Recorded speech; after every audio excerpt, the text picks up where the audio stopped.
Hola amigos, bienvenidos al primer programa de Soluciones. Este programa, que será conducido por su servidor Augusto Cáceres, está dirigido a usted para ver todos estos problemas que nos aquejan a los peruanos, los problemas sociales, políticos, económicos, todo aquello que nos preocupa. Y como le preocupa a usted, me preocupa a mí y por eso plantearemos las mejores soluciones para ustedes. Hoy tenemos que reflexionar acerca de los 6 primeros meses del gobierno de Pedro Castillo. Debemos decir que este gobierno ha cometido muchísimos, pero muchísimos errores. Hay muchas cosas que solucionar y por eso que aquí con ustedes lo iremos viendo. ¿Por qué se dejó libre a Bermejo? ¿Por qué el presidente se tuvo que ir a Zarratea a tratar problemas nacionales? ¿Por qué se hicieron estos contratos sospechosos para un puente o para la compra de biodiesel? ¿Por qué se apostó por ministros absolutamente cuestionados y también por funcionarios como prefectos y subprefectos ligados a Sendero Luminoso? ¿Este es el gobierno que se merece el Perú? En estos momentos somos parte del problema y tenemos que ser parte de la solución. Pero para que podamos englobar la solución, tenemos que ver lo que sucede en otras partes del mundo. Y aquí nomás, en el sur del continente, lo que viene aconteciendo con Chile. Bueno, en la convención esta semana estuvimos a toda máquina, o más bien una pasada de máquina, así que les voy con lo más destacado. 1. La familia ya no es el núcleo fundamental de la sociedad porque se rechazaron las iniciativas 38, 61 y 86 que así lo consignaban. 2. Se eliminó el Senado. Esto se reemplazará por una Cámara plurinacional con escaños reservados para los pueblos indígenas originarios en la iniciativa 213 que se aprobó. 3. Nuestra iniciativa de reducir el número de diputados y senadores fue rechazada con ningún voto a favor. Yo obviamente no estoy en esa comisión. Esas fueron las iniciativas 81 y 83 rechazadas. 4. Eliminación de la libertad económica y libre competencia en la iniciativa 207 que fue rechazada. 5. Se anulan todos los permisos y concesiones de proyectos mineros, forestales, eléctricos que se encuentren en territorio indígena ancestral, es decir, gran parte del territorio nacional. Iniciativa 74 que fue aprobada. 6. Fin a la independencia judicial y la movilidad de los jueces en la iniciativa 220 y 319 que fueron aprobadas. 7. Autogobierno, autonomía, leyes propias y jueces propios para pueblos indígenas en las iniciativas 94 y 190 que fueron aprobadas. 8. Los niños de 16 años van a poder votar. Iniciativa 246 que fue aprobada. 9. Escaños asegurados para los pueblos indígenas en todas las elecciones en la iniciativa 289. 10. Se rechazó el respetar el mandato de las autoridades recientemente electas en la iniciativa número 4 que fue rechazada. 11. Chile se va a dividir en 13 naciones autónomas con territorios para los mapuches, aymaras, quechuas, changos, coya, lincana, cayán, yaguita, rapanui, cahuéscar, yagán, segnam, la nación chilena por suerte y el pueblo tribal afrodescendiente. Iniciativa número 58 que fue aprobada. Y además, cosas bien curiosas como el derecho a la atmósfera en la iniciativa número 10, tenemos derecho a nuestro propio cuerpo en la iniciativa número 203 y también la creación de una justicia feminista en la iniciativa 242 y 324 que se aprobó. Con todo esto espero que los chilenos ingenuos despierten y se hagan cargo de sus decisiones, porque no vamos por buen camino. Soy Martín Arrau, constituyente de Ñuble, por un Chile grande y libre. Todos estos problemas que tienen ellos con su Asamblea Constituyente y las últimas resoluciones que han dado nos hacen pensar que esta insistencia de que el Perú tenga una Asamblea Constituyente de parte de los grupos que hoy tienen el gobierno en el Perú sería igual de desastroso que es hoy en Chile para nosotros los peruanos. ¿Por qué debemos nosotros de rechazar que una Asamblea Constituyente en el Perú de hoy pueda hacer cosas que ni usted, ni yo queremos? Amigos, trabajaremos en este programa para caminar de la mano con los grandes momentos de la historia del Perú, pero también de la mano con ustedes para que eso nos sirva a que encontremos el camino que el Perú está buscando desde hace mucho tiempo. Un camino que han recorrido muchos en la historia del Perú y que han dado incluso su vida para que la patria sea una patria grande. Para que usted y yo estemos hoy aquí pensando en que el Perú siempre será más grande que sus problemas. Aquí, con ustedes, empieza Soluciones.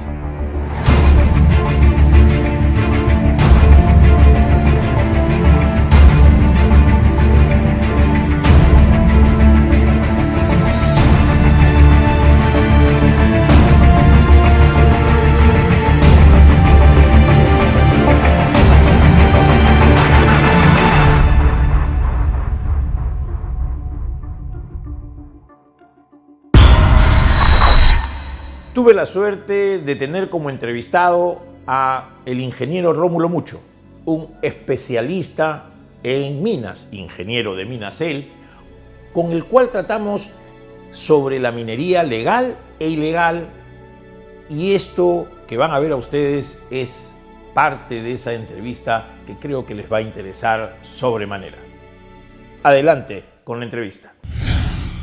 Quiero aquí darle la bienvenida a el ingeniero Rómulo Mucho. El ingeniero Rómulo Mucho es un ingeniero de minas con más de 37 años de experiencia, con estudios en el Perú y en el extranjero, en Japón. Allí él ha servido y ha hecho una gran carrera minera. Ha sido viceministro en el año 2005-2006, es conferencista nacional e internacional y es un hombre gran conocedor de la minería. Don Rómulo Mucho, muy buenas noches a nuestro programa, bienvenido y gracias por su participación. Ingeniero, y ¿no sería bueno que en lugar de ir a cerrar minas que están creando prosperidad y bienestar, no se vayan no a cerrar estas minas, porque tampoco se trata de ir a dejar a las personas sin la posibilidad de un sustento, sino ir allá a buscar cómo ordenamos nosotros, cómo ayudamos a los pobladores?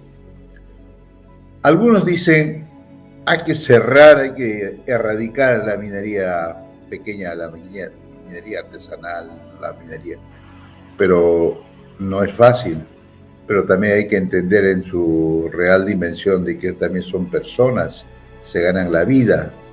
Y allí tiene que entrar el Estado para poder organizar a la gente, ¿no? Y poner todos los servicios básicos. Y que haya saneamiento especialmente, haya electricidad, obviamente. Las minas modernas hoy igual a 4.000, 5.000 metros, hoy día viven como si fuera de una situación moderna, ¿no? Porque hay todo, ¿no?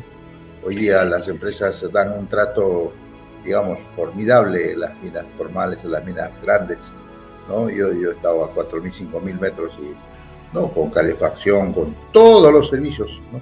Minería informal, ilegal, existe en muchas partes del Perú. Ya me han preguntado varias veces este tema, y yo le digo, la gente, ¿por qué no se organiza?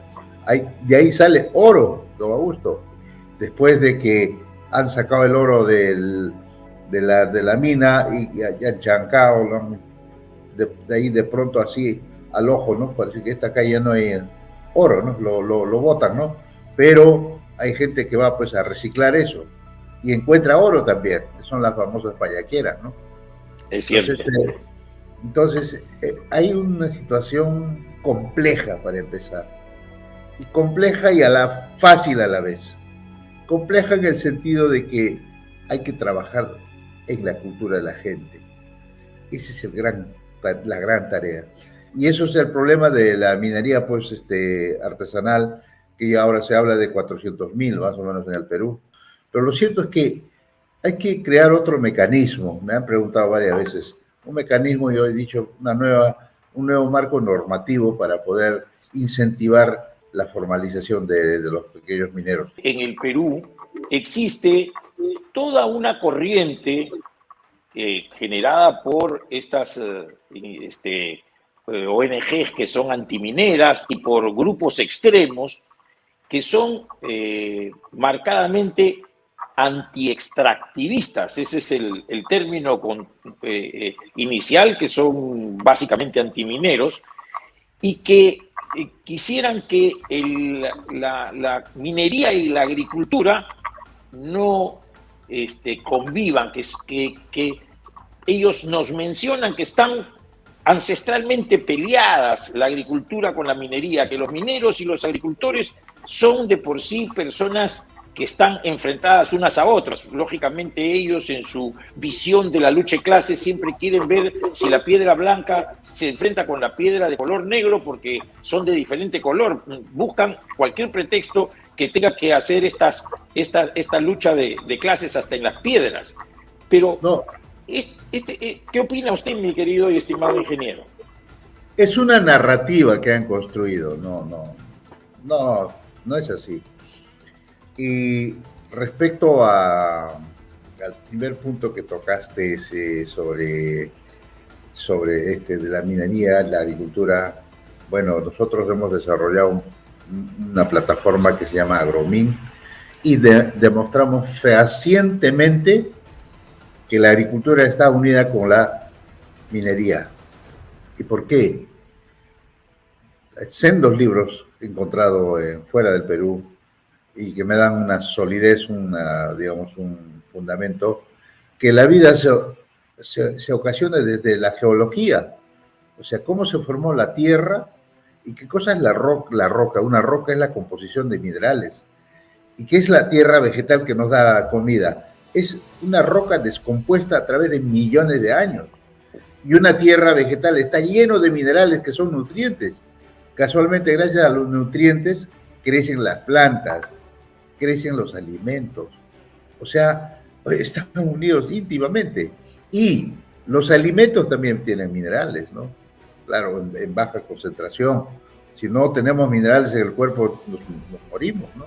Necesitamos hierro, necesitamos cobre, zinc, necesitamos calcio, magnesio, necesitamos fósforo, potasio, necesitamos nitrógeno, el cuerpo humano está lleno de minerales, ¿no?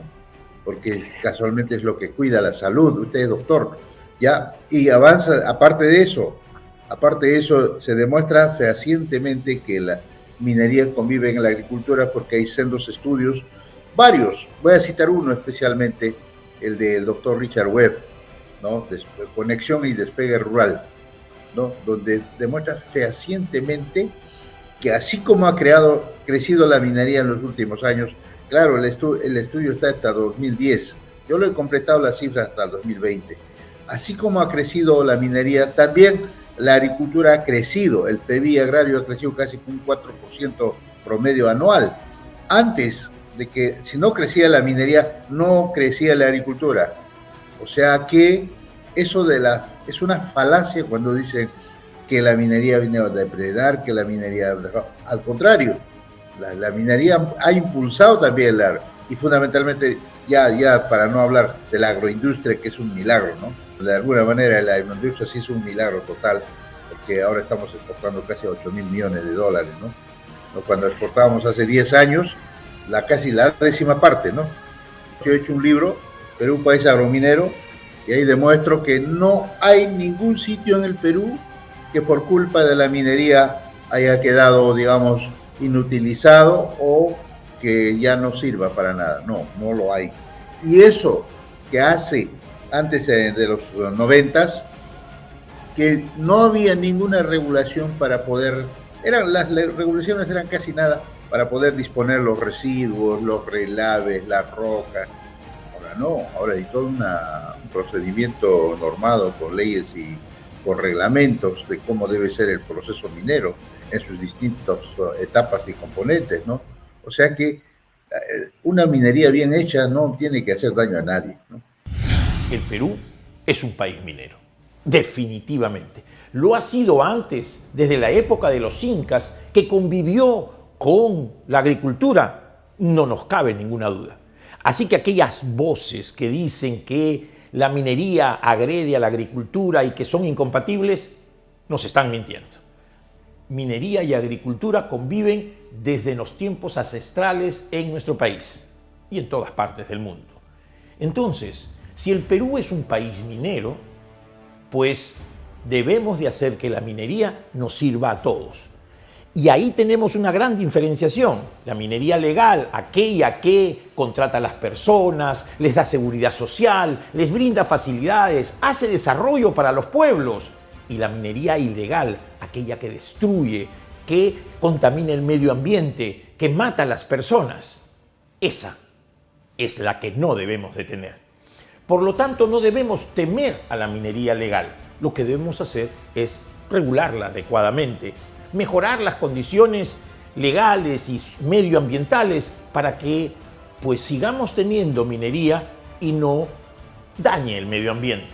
Eso ya lo hemos logrado, porque sepan ustedes que el Perú tiene una de las legislaciones medioambientales para minería más avanzadas de todo el mundo, como Canadá, como Australia, y por eso es que debemos de seguir en ese camino.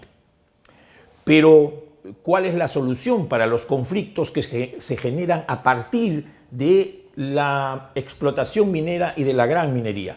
Primero, hacer que la minería, es decir, el producto de la minería, que es las divisas que recibe el país por la venta de nuestros minerales, llegue a todos, llegue a todos los pueblos del Perú, especialmente a los pueblos en donde se desarrollan estas minas. Entonces la solución es que el Estado funcione mejor para otorgarle beneficios de acuerdo a los ingresos mineros a todas las comunidades alrededor de las minas.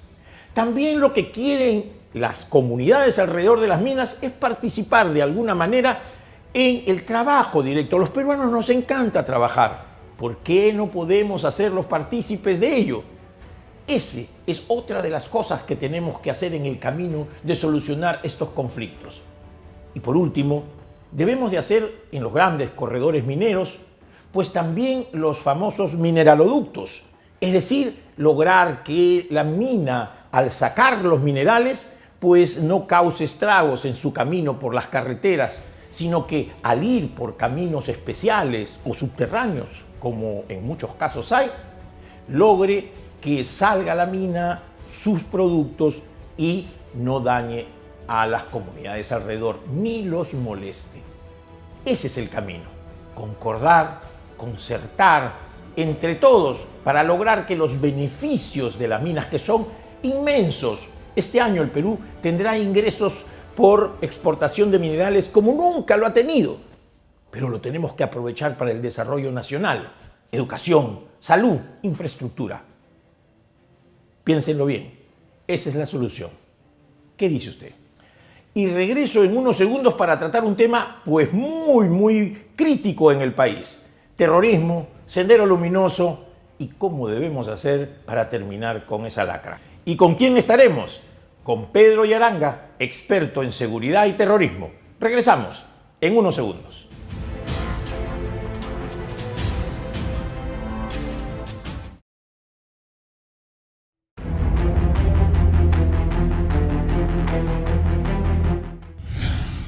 Tenemos una zona llamada el Braén, donde hay un llamado Partido Comunista Militarizado que es parte de los remanentes de Sendero Luminoso, que desde hace mucho tiempo queremos y estamos tratando de que pueda desaparecer por completo.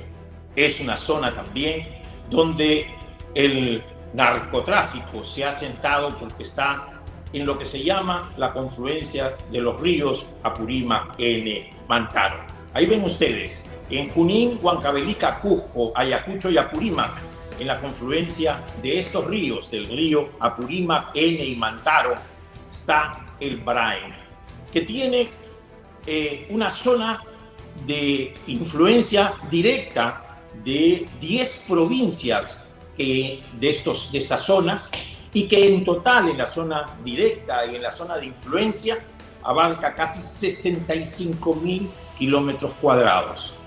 Lima, todo el departamento de Lima, tiene 36.000 kilómetros cuadrados. Imagínense ustedes, casi el doble de Lima. Ese es el Braén. Y ahí hay narcotráfico, ahí hay terrorismo, ahí se siembra la coca, ahí acaban de matar a un alcalde, el alcalde de La Marra. ¿Qué está pasando ahí?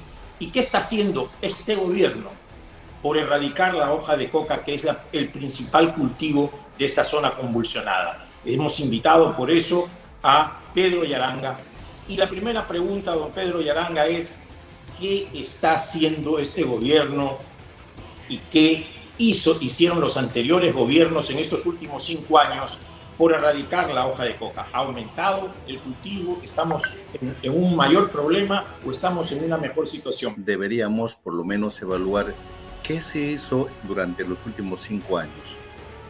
Y lamentablemente poco o nada se ha hecho los últimos 5 años en este último quinquenio, porque como hubo cambio de gobiernos, cambio de ministros, de funcionarios, entonces se han designado realmente a personas que no tienen ninguna experiencia y las consecuencias de todo eso ahora lo estamos viviendo.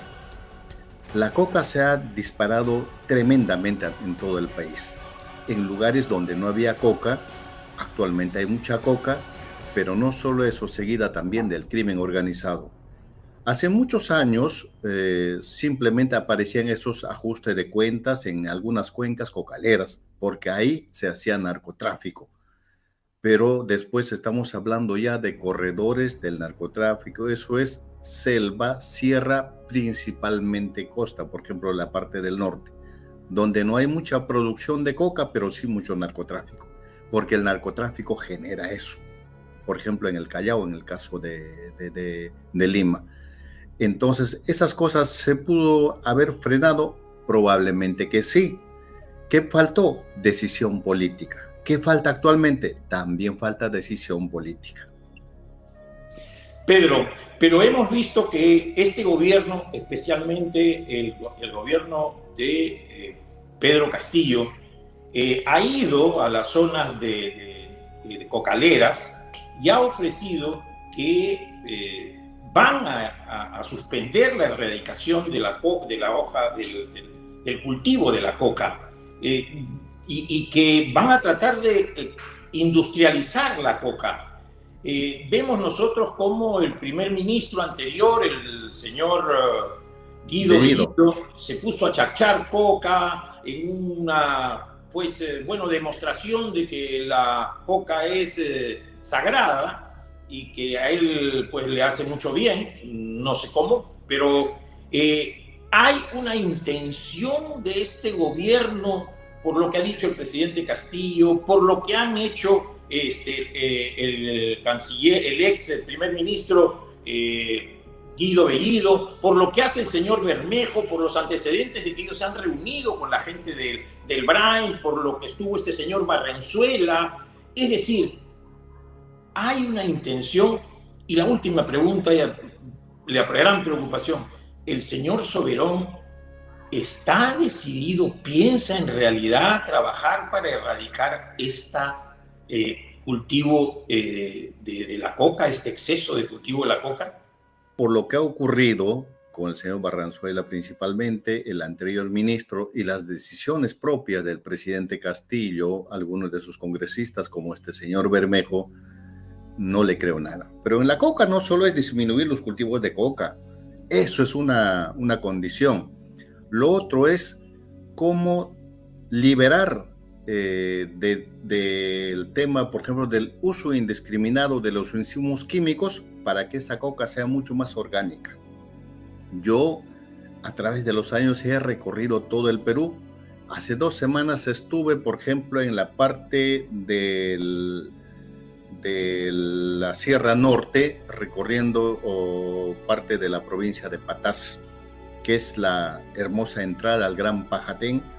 Por ahí pasa un río, el río Marañón.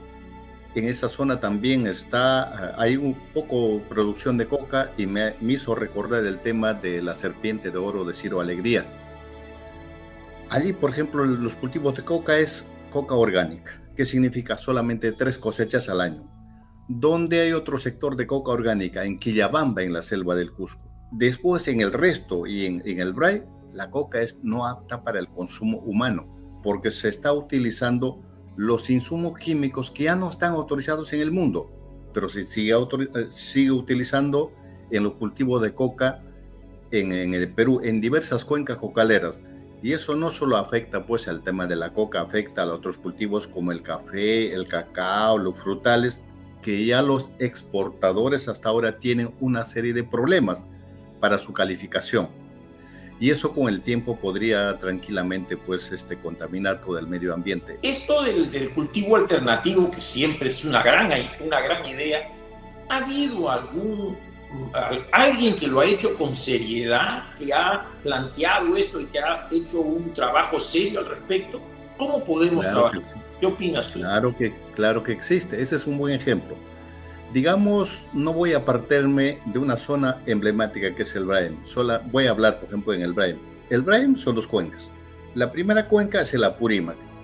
Casi en más del 95% zona cocalera contaminada. Más abajo estamos hablando de la cuenca del río N, que es la zona más golpeada por el terrorismo, que recién también se está investigando.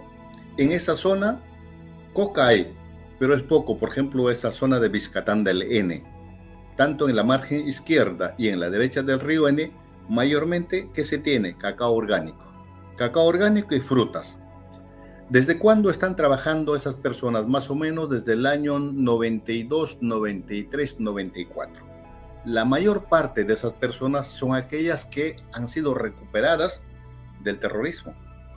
Personas que han sido secuestradas contra su voluntad entre el año 90 y 91. Después de largos años han sido recuperados y como no tenían dinero, ellos empezaron con capitales ínfimas de 50 soles, 80 soles, 100 soles, de ahí noche trabajando con hacha en la mano, chafles y todo. Esas personas, por familia, actualmente tienen en producción, digamos, el que menos esfuerzo tiene, entre 10, 12 hectáreas en producción. Los otros superan los 20, 25 hectáreas. No tienen ningún problema ellos de recursos como tienen los cocaleros. Actualmente están exportando para el mejor chocolate del mundo a Europa. Recién están recibiendo alguna capacitación y todo lo han hecho por esfuerzo propio y sin ayuda del gobierno. Ese es un ejemplo. Lo otro es en la parte misma del río Apurímac, los cafetaleros que actualmente también están saliendo. Y en el Braem, tanto en el Braem, en la parte, por ejemplo, de Pasco, también en la parte del Cusco, en algunas zonas, y en Puno tenemos café de altura, que es que el café de excelente calidad. Creo que hay un poco más de 22.000 o 25.000 hectáreas sembradas de coca. Tú me corriges porque tienes la cifra exacta. ¿Podemos ir haciendo y en qué tiempo, con un esfuerzo mancomunado, con un trabajo muy coordinado y muy intenso, podríamos tener una disminución sostenida y sustantiva de este proceso? Pero además hay otro peligro, creo yo, ahí, que es la ofensiva de los narcoterroristas, que esto no les viene ni les sabe absolutamente nada bien. Entonces, ¿cómo es que deberíamos, desde tu punto de vista, pues tan conocedor del tema, trabajar esto para poder ir infiriendo una solución definitiva a tantos años de problemas en este sector? Los que están en el Braem son los remanentes de Sendero Luminoso. Se autodenominan como el militarizado Partido Comunista del Perú. Eso solamente es para engañar un poco a la población, para limpiar su imagen, pero siguen siendo los mismos. Pero Sendero Luminoso siempre se ha alimentado de la droga, del narcotráfico. Ningún guerrillero terrorista en el mundo puede estar apartado de la droga, del narcotráfico, de las armas, del petróleo. Sin eso no andan, porque esas cosas cuestan. Pero yo creo que se debería empezar por una sensibilización, y la sensibilización debe ser demostrando cómo es que esas personas en pocos años han cambiado en el Braem mismo, que no tienen ningún problema. Y actualmente ellos son los primeros que están educando a sus hijos en las mejores universidades de Lima. No son muchos, pero están. Ese es el mejor ejemplo. La parte cocalera del Braem, que dicen que tienen la caja chica de coca, que educan a sus hijos no estudian ni siquiera en universidades estatales. Apenas terminan colegio y luego les compran su 4x4. ¿Para qué? Para que trabajen. ¿En qué trabajan? En el trasiego de droga. De ahí no pasan más. Y otros, como están creciendo las familias, las parcelas, digamos, de un cocalero que tenía 8 hectáreas, ya no tiene 8, ya tiene 2 o menos de 2, porque los hijos van creciendo y el padre tiene que también ir dejando para los hijos. Entonces ya se vuelven casi microparceleros. Entonces de ahí ya no quieren salir. Eso hay que cambiar. ¿Hay formas para cambiar? Claro que sí. Los ejemplos, por ejemplo, lo que se hizo en el Alto Guayaga. Obviamente que la coca contamina con todo y arrasa con todo. Donde ya no crece coca, no crece ninguna otra planta. Pero hay formas de poder cambiar eso, claro que sí. Hay formas de cambiar, por ejemplo, haciendo hoyos 60 por 40, dependiendo de cómo está la pendiente, preparando compost con abonos orgánicos, luego trasplantar pues una planta ya crecida que al año y medio ya debe estar dando los primeros frutos. ¿Qué falta hacer? Designar a unas personas que tengan mejor conocimiento en debida. ¿Y qué tiene que hacer debida?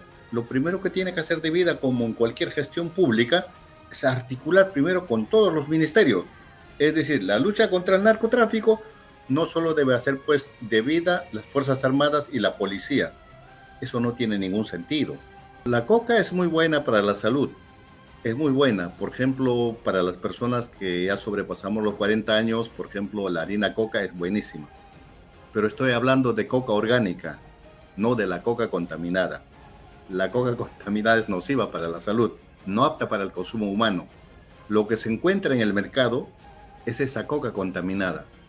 Por eso es que yo recomiendo, por ejemplo, cuando hay alguna dolencia, no comprar ni harina de coca en los mercados, sino comprar en las oficinas de ENACO. Porque ENACO industrializa la coca de Quillabamba del Cusco. Quillabamba es la única zona que abastece los requerimientos de ENACO en más del 70%. Por lo tanto, esa coca es contaminada. Toda la industrialización que hace ENACO es muy buena y de alta calidad. Esta conversación que hemos tenido con don Pedro Yaranga nos ilustra mucho, nos abre el panorama. Y el panorama que tenemos nosotros actualmente con estos movimientos terroristas de antaño y hoy en día, pues algunos mimetizados y otros no tanto, nos deben de llamar a una profunda reflexión, pero también a un análisis un poco más sesudo para poder entender con claridad qué es lo que está pasando en la patria de hoy. Como bien nos dijo don Pedro Yaranga, tenemos una parte del senderismo que está enclavado en el famoso Valle de los Ríos, Apurímac, Mantaro y Ene, el Braén.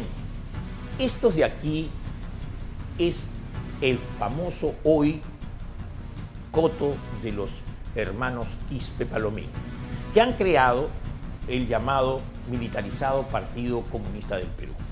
Este de aquí, que es un rezago del senderismo inicial, que rompió con Abimael Guzmán, llamándolo, que se había sido entreguista, pues es el que ahora tiene el control de este Braén, tiene el control del narcotráfico, son narcoterroristas, e increíblemente son los que están aliados con los que llamamos los dinámicos del centro, que a su vez forman el partido de Vladimir Cerrón, Perú Libre.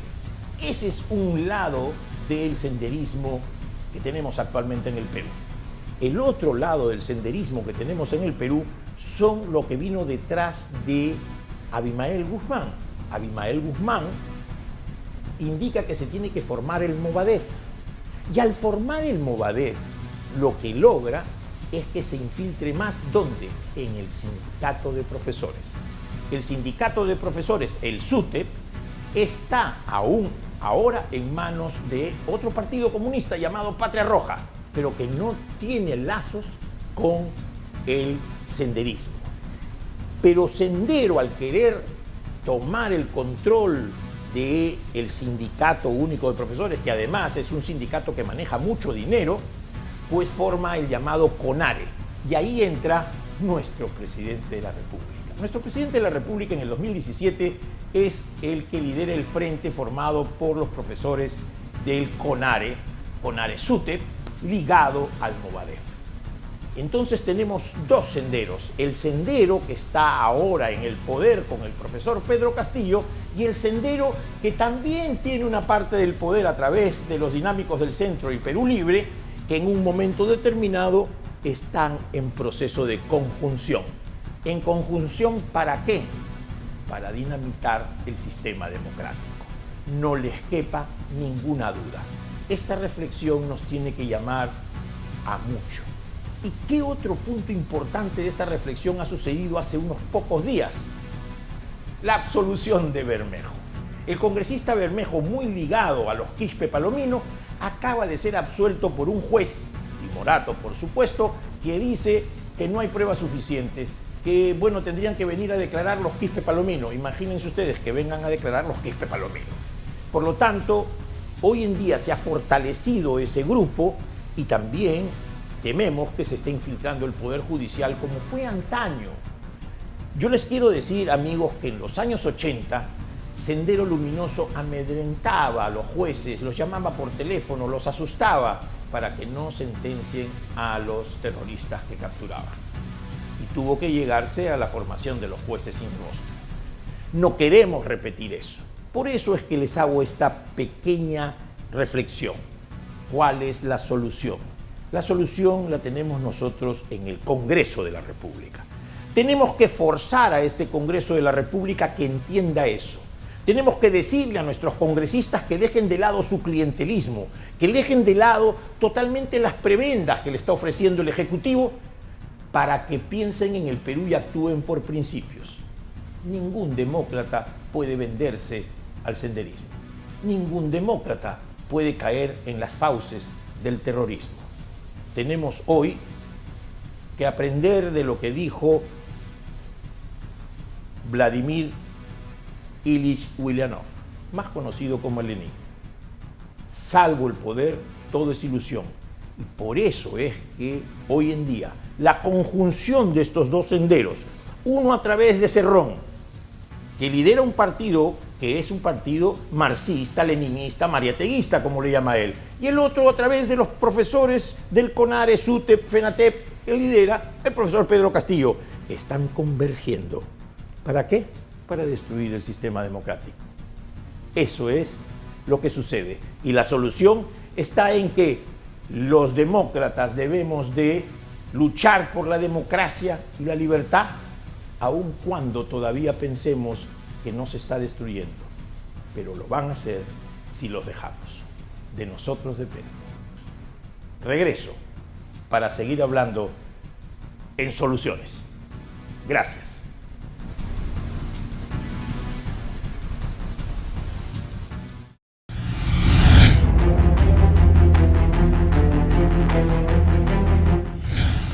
¿Qué les parece a ustedes este desliz, o bueno, ya no sé si llamarlo desliz, de el profesor Pedro Castillo diciéndole que le va a otorgar mar a Bolivia? Es cierto que allá en Bolivia usted dijo, en un foro en el que estaba participando, dijo mar para Bolivia. En un evento, lo dijo, ni ¿verdad? siquiera se me pasó por la cabeza ser candidato. Lo dijo. Pero es su clamor de Bolivia. No, pero momento. Pero dígale usted a un boliviano. ¿Lo dijo? Claro que lo dije Sí, lo dijo. en ese evento. ¿Usted sabe que eso lo ven los peruanos como una traición a la patria? No, ¿por qué lo tendría que hacer? Porque está cediendo territorio nacional. Pero no lo hice como presidente, lo dije como... No, pero esa es su idea. Claro, es una idea. Como cambió, ya no. Pero ahora nos pondremos de acuerdo, le consultaremos al pueblo. Para eso se necesita que el pueblo se manifieste. O sea que es cierto los que pueblos, usted tiene la idea de que existe la posibilidad de que Bolivia tenga acceso al mar. Dígame, es que no es de mí. No, sí, pero usted lo dijo, me acaba de decir que lo dijo en el foro, presidente. Usted me está trayendo necesidades de mi pueblo. Oiga, yo le estoy respondiendo. ¿Usted sabe o la pregunta que me hace es solamente de Fernando Rincón. No, soy periodista. Por eso, pero el periodista trae o traslada la necesidad del pueblo. Y a título personal, como presidente, su ideología es importante. Su ideología, y si su idea es que Bolivia debe tener derecho a tener un acceso al mar, pues es su opinión. Pero ese es su derecho. Nosotros haremos lo que los pueblos claman, lo que los pueblos necesitan. Pero porque acá hay un límite. Si ambos somos de carne y hueso, tenemos las mismas necesidades. Entonces, ¿qué abrir las fronteras? Pero yo quiero, no solamente hay que abrir las fronteras, hay que vivirlas las fronteras. ¿Va a ser una bomba aquí en Perú? ¿Por qué? Pues porque piensa el presidente Castillo que Bolivia debe tener acceso al mar. Yo no le estoy diciendo que le voy a dar el mar para Bolivia. Pero ya sabe que esa es su intención. El año 2017 los maestros en el Perú estaban en huelga, habían tomado la Plaza San Martín y sus dirigentes literalmente dormían en el suelo. Uno de los dirigentes de estos huelguistas me buscó y me pidió una sola cosa. Me pidió que lo escuche. Y yo lo escuché. ¿Cómo estamos? Bienvenido, Nicolás. Un honor tenerle acá. ¿Cómo te trato? ¿De usted? ¿De tú? Bueno, te digo, presidente, profesor. ¿Cómo te sientas mejor, Nicolás? Pero no estamos usando a Perú como ensayo-error, ensayo-acierto. Yo creo que los meses que han pasado nos han permitido ver en que ya no podemos cometer esos errores. Espérame, que no acabó. Luego viene Iber Maraví, ministro del Trabajo. También por presuntos vínculos con Sendero Luminoso, etc. Y de ahí me puedo seguir con una lista de nombramientos de personas que hoy no están y que han sido cuestionadas. Pero usted las trajo. Pero eso no es nada, eso no es nada. Pedro José Castillo Terrones, presidente de la República. ¿Alguna vez soñaste con esto? Como cualquier ciudadano tiene un sueño, ¿no? Pero llegar a la presidencia de la República, sabes que yo no fui preparado para ser presidente de la República. ¿No se ha decepcionado de sí mismo después de estos meses? Bueno, he pasado muchas luchas, vengo de debajo de esas luchas, con decepciones, con tropiezos, con aciertos, y acá estoy acá por el país. Yo no fui entrenado para ser presidente, a mí nadie me puso en un espacio de inducción. ¿Quién es usted realmente? ¿Cómo se definiría? Como siempre lo he dicho, soy un hombre del pueblo, soy una persona que cree que está haciendo algo importante por el país. ¿Por qué mete a esta gente? Hay una tendencia de su parte a traer a estos personajes a su gabinete, a su círculo cercano. ¿Por qué? Son gente que juraron no para hacer lo que hicieron. Son gente que juraron conmigo para hacer un bien por el país. Cosa que huele a terrorismo en Perú debería estar lejos de la presidencia, ¿no? Algo anecdótico. Cuando he venido por acá, vamos a ver, no, yo camino por la izquierda, no por la derecha. El Congreso le ha puesto un candado de acero al asunto del referéndum para una asamblea constituyente. Veo que el Congreso tiene su propia agenda. Yo creo que hay que mirar otras experiencias, lo que acaba de pasar con la hermana República de Chile, por ejemplo. No me investigaron por terrorismo, presidente. Eso es lo que le estoy diciendo. Yo no tengo antecedentes. A usted lo van a criticar por dejar entrar a un Fernando que no tiene antecedentes, cuando hay gente que entra por esa puerta que tiene antecedentes de investigación por vinculación con terrorismo, presuntamente, aunque hayan sido exonerados. Esa es la pregunta. Esa es la gente que quiere cerca de usted. ¿Con qué razón, si es que hay alguna, acepta estas entrevistas? Vean ustedes las afirmaciones que hace con la entrevista con César Hildebrand. Penosa porque lo dejó decir lo que quería sin cuestionar sus respuestas. Con Lucar yo creo que mejor es no decir nada. No hubo una entrevista con Lucar, hubo unas loas. Fue I love you, Mr. President, ¿no? Solo faltaba la canción cantada de Marilyn Monroe, porque verdaderamente la entrevista con Lucar es penosa, para el olvido.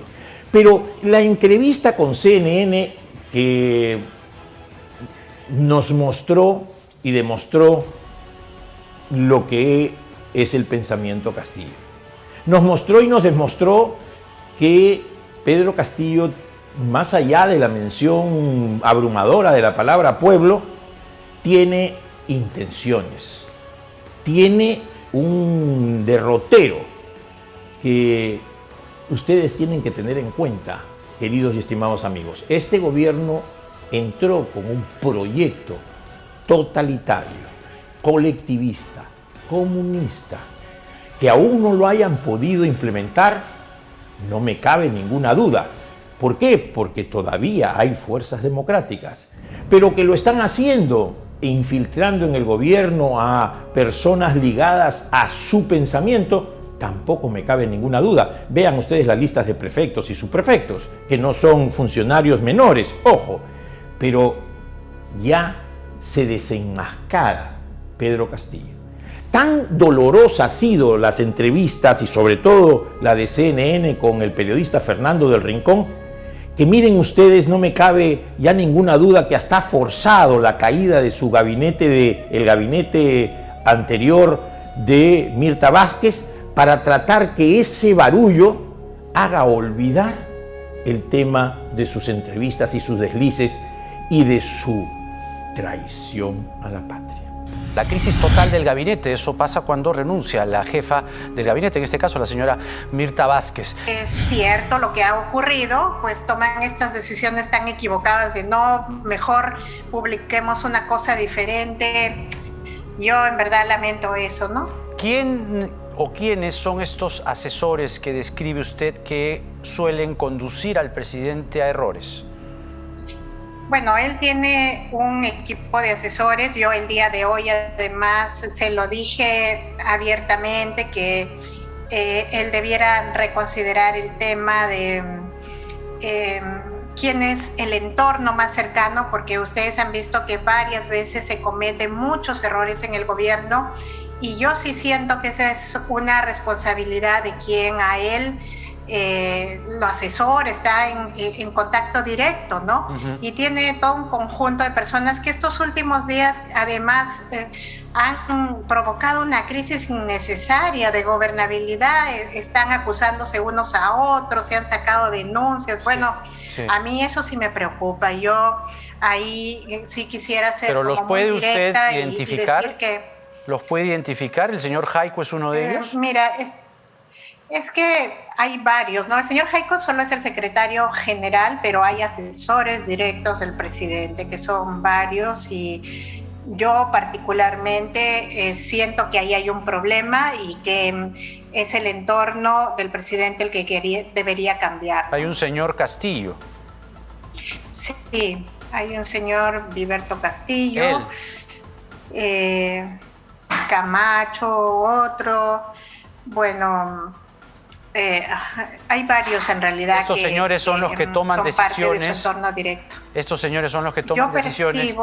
Y estos señores han conducido a esta crisis, dice usted. ¿No? Usted en su carta, segundo párrafo, dice que bueno, durante este tiempo han sobrevenido varios momentos de crisis provocados por grupos opositores, pero otros por temas asociados, y cito, lamentablemente, a posibles actos de corrupción o irregularidades cometidas por funcionarios de alto nivel de esta administración. ¿A quiénes se refiere, señora Vázquez? Me estoy refiriendo a todas estas denuncias que han salido en general respecto a, por ejemplo, nombramientos indebidos, personas que interfieren para que se ponga una persona en determinado cargo. Uh-huh. Lo que pasó con el señor Pacheco, etcétera. Ajá. Creo que todo eso en realidad evidencia que sí hay una serie de temas que están vinculados con corrupción y sobre los cuales siento que se tienen que dar señales claras que se quiere, digamos, atacar este tipo de situaciones anómalas, que hay que tomar decisiones firmes y bueno, yo me refiero a esa carta, en esa carta. ¿Usted también se refería, digamos, en esos actos de corrupción a estas denuncias de corrupción en los ascensos en la Policía Nacional? Y si es así, ¿cuánto para usted de esa corrupción salpica al presidente Castillo?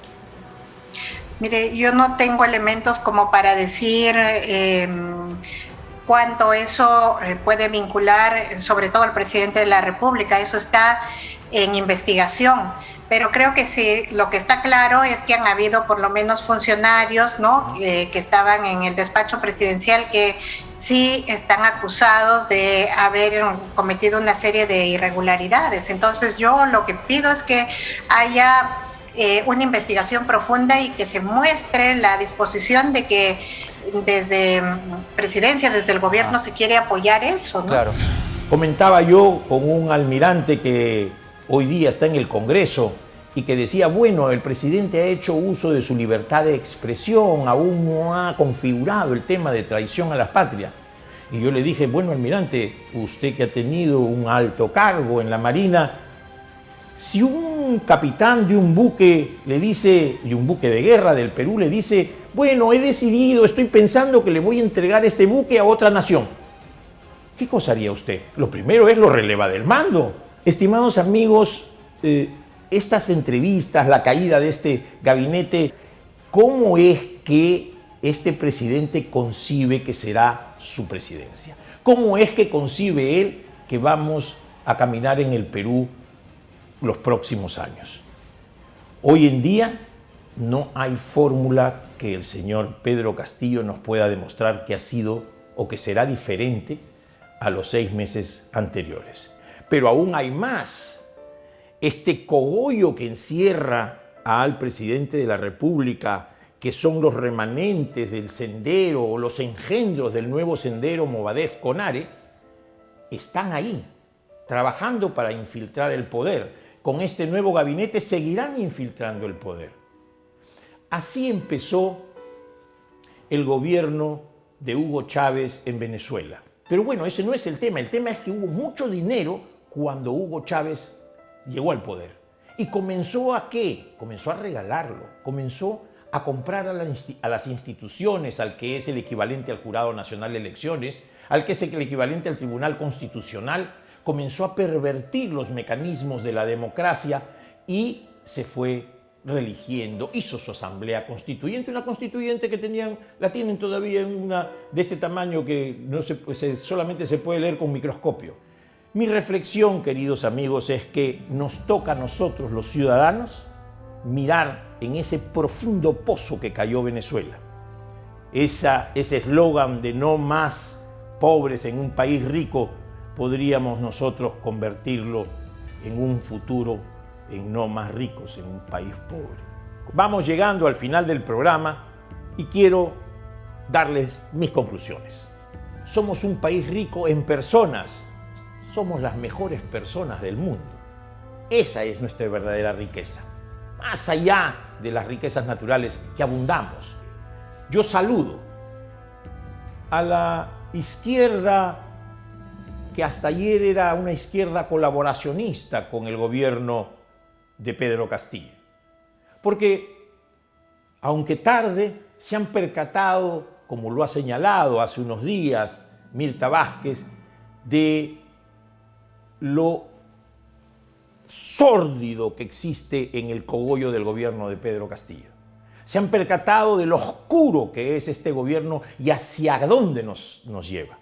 Por eso que saludo que hoy día ellos hayan tomado una conciencia que no pueden continuar y no deben continuar más colaborando con este gobierno. Pero no solo eso.